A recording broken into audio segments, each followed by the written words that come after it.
Chapter 33, New Year's Resolutions. The first day of school after winter break, I woke up early. Pretty Boy chirped at me from his cage. Yes, I said, pulling on my new pink sweater. It is a beautiful day. Mr. Harding asked for the answer to number 14, and no one spoke up, so I raised my hand. It was the first time I'd volunteered to answer, and he grinned, just like David as he called on me. I got it right, of course. 6,049 divided by 23 is 263. The other kids stared, and their eyes on me made my skin crawl. But then Mr. Harding called on someone else, and the itching feeling was gone. At lunchtime, I asked Mr. Harding if we could work on algebra every other day, so I could still see the other kids too. He nodded. You know, Marley, engineers work in groups. I think that's a great idea. So for the first time in a long time, I walked back to the cafeteria. I stood in front of the closed doors and concentrated, imagining myself a princess, making a grand entrance at a ball. I counted 13, 17, 19, 23, pushed open the doors and went inside. No one even looked up. JT was at a far table talking with his friends. Little Jimmy sat alone, and Nora and Sally were at our old table. I silently counted my steps as I walked over to them. Hi, I said. It came out a lot louder and shriller than I had intended, but when Sally looked up, she smiled. Marley, she said, you're back. Nora pulled out a chair for me. You all done with that math stuff? Not all done, I said, sitting down, but the rest can wait until tomorrow. This was easier than I thought. Doing math for fun, Sally laughed. Marley, you're such a square. Or not so easy after all. I couldn't believe Sally was starting again with the insults, and I hadn't even been there 5 minutes. I touched the feather in my pocket. This time, I wasn't going to let it go. I do think math is fun, I said, but don't call me a square. Sally rolled her eyes. I was just teasing. Don't be so sensitive. It's mean, I said, and I don't like it. Sally looked at Nora as if to say, can you believe her? Nora shrugged. She's right. Sometimes you are kind of mean. Sally opened and closed her mouth several times.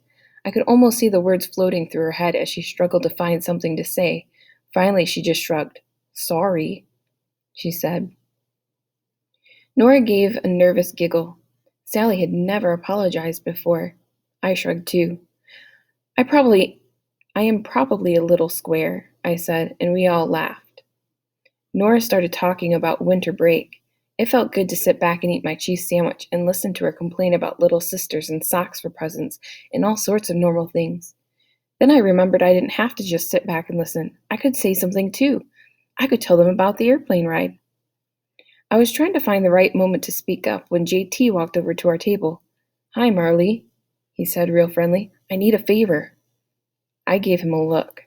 It was supposed to mean go away and leave me alone, but apparently he thought it meant please go on because he kept talking. Mr. Harding said I was missing a couple assignments. He put a piece of paper down on top of my sandwich. They're listed here. You can give them to me tomorrow in homeroom. I was beginning to think JT was like the nasty phone calls. Scary, but all hot air, and there was only one way to find out if I was right. No, I said. What? I'm not doing your homework anymore.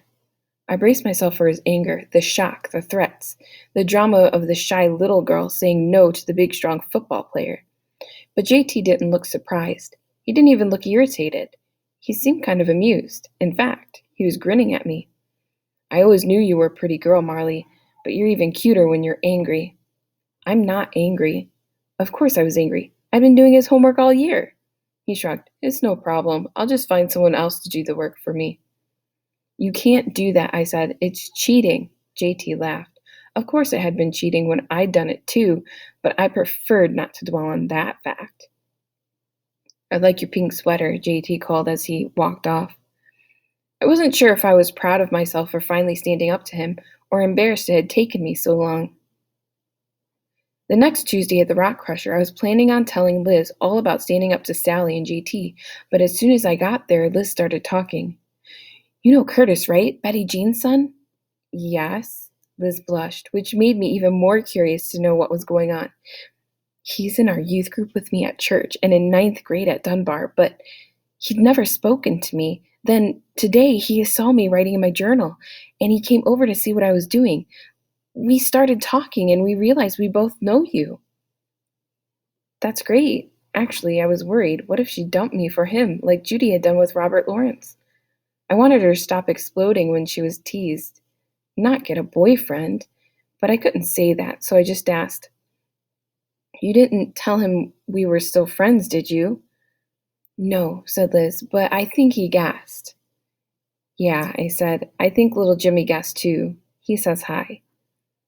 "Hi." Liz looked pleased. "You tell him hi right back." "How long can we keep this up?" I asked. "I don't know," said Liz, "but I hope for a really long time." I hope so too. Chapter 34. Male Measles and More. My 13th birthday was January 27th, 1959. Daddy gave me a pink purse, Granny sent me $10, David gave me a new satchel for school, Judy sent a card, "Happy birthday, little sis, hope you have a great day, send me a piece of cake," and Mother gave me a silver letter opener. "I noticed you were getting more mail," she said. I guess she meant the WEC flyers and the letters from Judy, though those were usually postcards. Still, it was a nice gesture. "Look," Mother pointed out, "I had your name engraved." Sure enough, Marlene Nesbit was written on the blade. I didn't have a middle name. David had one. Judy had one. By the time I came along, I guess my parents were both too busy to pick one out. "Did I ever tell you you're named after Marlene Dietrich?" Mother asked. No, she hadn't. "She was my favorite movie star, so glamorous. Even as a baby, I knew you were someone special." Suddenly having no middle initial didn't seem quite so bad. I ran my finger over the engraved letters and slipped the letter opener into my new purse, along with the black feather from Liz. While my talking experiment was going well with Sally and the other kids at school, I still couldn't figure out how to speak to Mother. The problem was, we hadn't had a conversation in so long, it seemed like we didn't have anything to say. So we didn't talk, and by not talking, we made it even worse. It was like repeating a decimal. It was like a repeating decimal. You can divide 10 by 3 for as long as you want, but all you're going to get is 3.333333 with ever more threes after it. There had to be some way to finish the problem. Daddy and I talked after dinner while we did the dishes, and once I caught Mother watching us, envious, as if she were trying to figure out the easy flow of conversation she and I could never catch.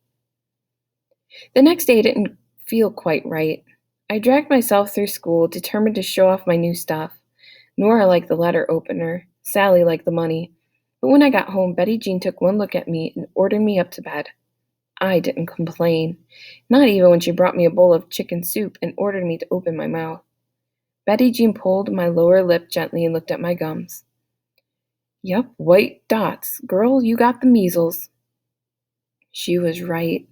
The next morning I had a fever, cough, and fine red spots all over my body. All I wanted to do was sleep. Everyone had had the measles, of course. Mother and Daddy and Betty Jean a long time ago, and Judy and David a year or two before I was born. But I had a bad case. My eyes turned red, and I had to lie in the dark in my room hour after hour. Miss Winthrop stopped by one afternoon, a few of her blonde curls escaping from the scarf she'd tied over her head. "Thought you could use some company," she said. "Nothing worse than sitting in the dark alone. I brought some WEC flyers for us to fold to keep our hands busy." I felt well enough to sit up and help her for a while.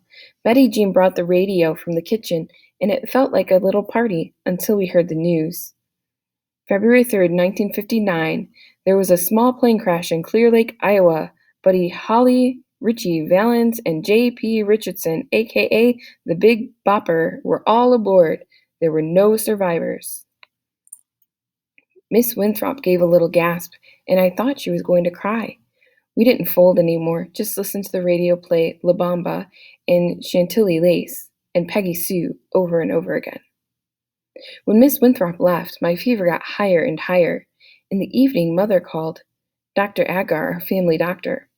He brought his black bag and pulled out his stethoscope.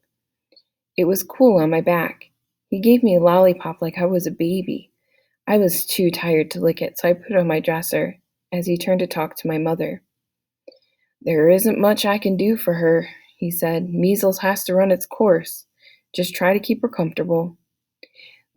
That night, I've dreamed of flying and plane crashes and Judy stealing my lollipop. In the morning, I woke up more tired than when I went to sleep. But I was thirsty, and no one came when I rang the little bell Betty Jean had put next to my bed. So I pulled on my robe and crept down the hall. Daddy had already gone to work, but Mother was sitting at the table, the paper open in front of her. "Mother?"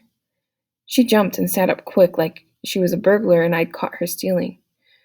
"Marley, you should be in bed." "I'm thirsty." "I'll pour you a glass of tea." I sat down at the table, tired by my walk down the hall. Mother went to the fridge. There was a big article in the newspaper about the plane crash and Buddy Holly. Underneath it was another small article. "Closed school in Virginia reopen. School crisis in Little Rock drags on." Mother handed me a glass of tea and followed my gaze.